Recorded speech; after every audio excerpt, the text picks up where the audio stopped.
Hey guys, Jenny here from WTI. Today what I wanted to share with you is this Anastasia lip gloss.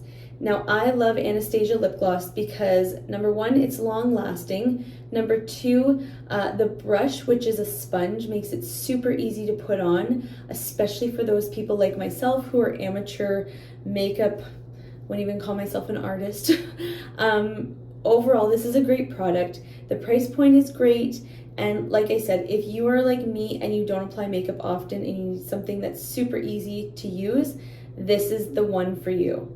So I'm going to show you. I take the lid off and this is what it looks like. So it's a sponge. It's super easy to use.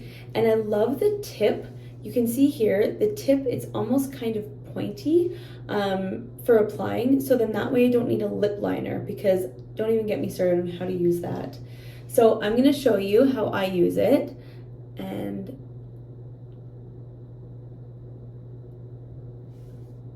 it is super easy.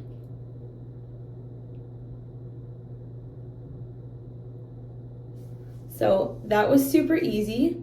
Like I said, I am no makeup artist, but this makes it that much easier to apply makeup. So if you're looking for a good lip gloss, I definitely recommend this. But that's just my point of view.